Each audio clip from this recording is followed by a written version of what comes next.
આમાં નાખવાના છે દ્રાક્ષ, કાજુ, બદામ, પછી કિસમિસ ને એલચીનો પાવડર નાખ્યો છે. આ બધું સામગ્રી અમે આમાં નાખવાના છે. તેલ ગરમ થઈ ગયું છે તો હવે અમે નાખી રહ્યા છે, સોરી ઘી ગરમ થઈ ગયું તો હવે નાખી રહ્યા છે રવો.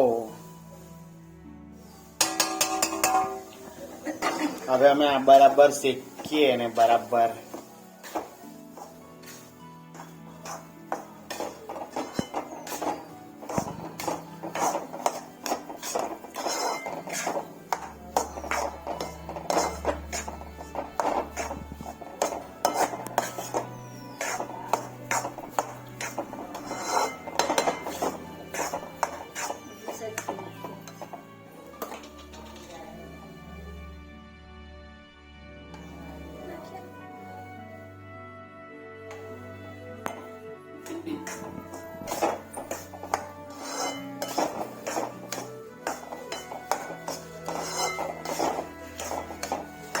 થોડો લાલ થશે ત્યાં સુધી અમારે થોડુંક શેકાવા દેવાનું છે કે ગરમ બરાબર થઈ જાય. અને આ થોડો વ્હાઈટ છે તે થોડો ગોલ્ડન ટાઈપનો કલર થઈ જાય એટલે આપણું આ થશે. હજુ અત્યારે જ મૂક્યો છે એટલે થોડી વાર લાગશે મિત્રો. પછી અમે નાખીશું આ બધું વસ્તુ અને પછી મીઠું રાખવા માટે શક્કર નાખીશું અંદર. તો પહેલાં તો ઘી ગરમ કરવાનું છે અને ઘી ગરમ થઈ જાય એટલે પછી રવો નાખીને એને બરાબર હાથરવાનું છે એટલે કે શેકાય, થોડું ગોલ્ડન ટાઈપનો કલર પકડાય ત્યાં સુધી આપણે શેકવાનું છે. તો એ થઈ જાય. ચાલો હવે એ પ્રોસેસ થશે તમને આગળ બતાવું ને પછી. રવામાં કેવું છે કે એને છે કન્ટિન્યુ પ્રોસેસ આયરી ચાલુ જ રાખવાનું, આમ તેમ એને ફેરવ જ કરવાનું એટલે બરાબર બધી ગમીથી છે ને કમ્પ્લીટ શેકાય તો જ એનો સ્વાદ અને પછી છે ને ખાવામાં પણ મજા આવે. એટલે આ અમે ભગવાનને ભોગ ધરાવવાના છે આજે શ્રી ગણેશજીનું. તો ગણેશ ચતુર્થી નિમિત્તે આજે અમે પહેલી વખત ભોગ બનાવી રહ્યા છે એમના માટે, આ બધું નાખીને એમના માટે. તો આજે આ બનાવીએ છીએ, પછી જોઈએ આગળ શું શું કરીશું. બાકી અત્યારે અમે ઉતાવળમાં આજે આ બનાવી રહ્યા છે. તો બરાબર શેકાય ત્યાં એને શેકાવા દેવાનું. અને બધાને ગણેશ ચતુર્થીની બધાને શુભકામના મિત્રો. ને બધા જ ગણપતિજીના 10 દિવસ નિમિત્તે કંઈક ને કંઈક બનાવજો. તમે પણ ભગવાનને ભોગ ધરાવજો. અમે આ શરૂઆત કરી દીધી છે, જોઈ શકો છો.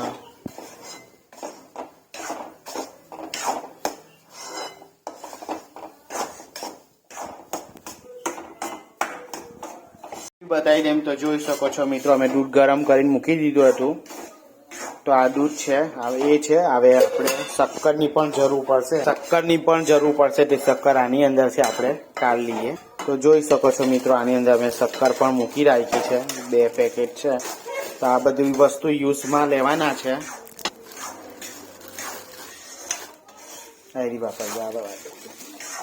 આ ચોખ્ખી પેકેટ છે એ યુઝ કરીશું.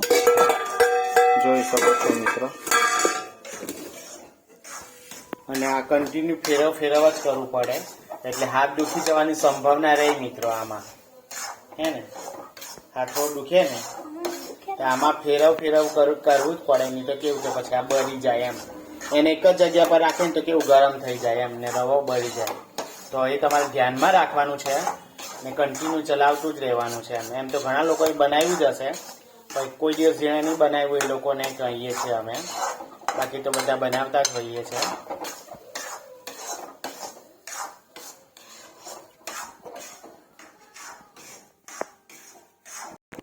તો આમાં અમે નાખ્યું છે મિત્રો કાજુ, બદામ, કિસમિસ ને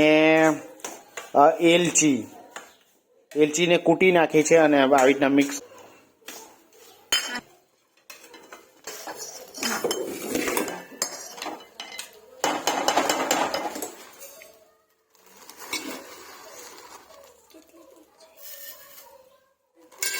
હા રવો વધારે છે લાખો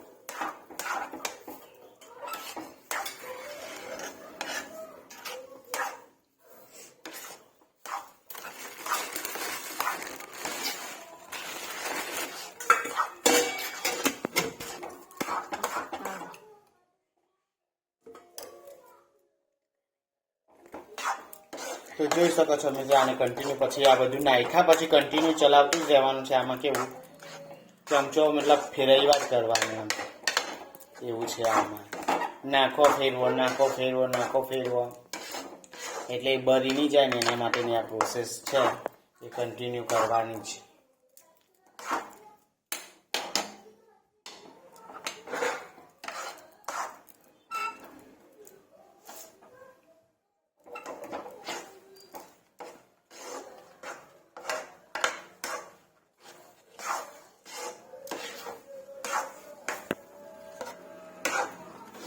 શકો છો મિત્રો, પછી આનું કેવું થિકનેસ ઓટોમેટિકલી કે એની થિકનેસ કમ્પ્લીટ થવા માંડશે. એટલે આપણો રવો પછી કેવું થઈ ગયો એ રીતના માની શકાય આપણેથી. હજુ થોડીક થિકનેસ એની પકડાશે મિત્રો, એમાં નહીં એ ખાઈ લીધે તો એમાં મૂકવા માટે.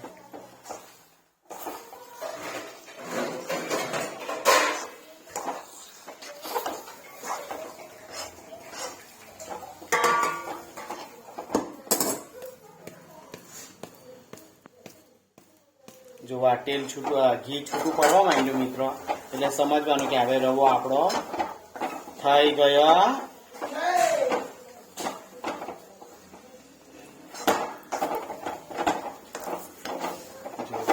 ઘી દેખા માંડ્યું ને તમને. પછી હવે અમે આ થાળીમાં એને કરી દઈશું. અને તુલસીના પાન, કેમ કે આ ભગવાનનો ભોગ છે એટલે તુલસીના પાન આપણે એડ કરવા પડે.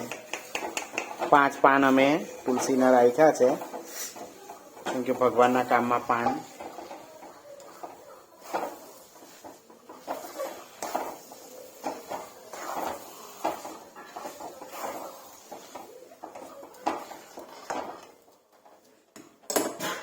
આમાં નાખી દો, આમાં પછી આમાં નાખીને કમ્પ્લીટ જ કરી દો. એમાં જ રાડે આપણે આમાં કરી દો ને પેલા. ઠંડો તો થવાનો જ છે ને. તો જોઈ શકો અમે આમાં કમ્પ્લીટ કરી નાખીએ.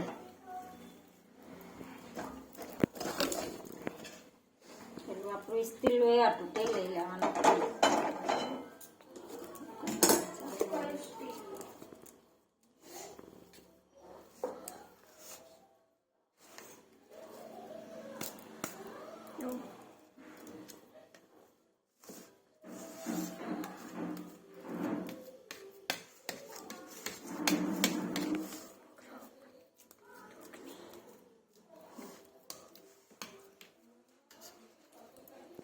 જોઈ શકો છો મિત્રો,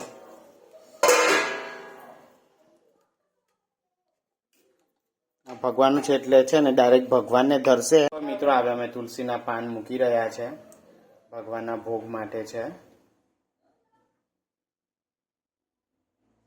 જોઈ શકો તો આ ભગવાનનો ભોગ રેડી થઈ ગયેલો છે. અમારી ચેનલને લાઈક, શેર, સબસ્ક્રાઇબ કરી દેજો. તો કાલે પાછા મળ્યા નવા વિડીયોની સાથે. ત્યાં સુધી બધાને જય માતા, જય શ્રી કૃષ્ણ, હર હર મહાદેવ, જય ગણપતિ દાદા. Bye bye. સબસ્ક્રાઇબ કરતા જજો. Bye bye.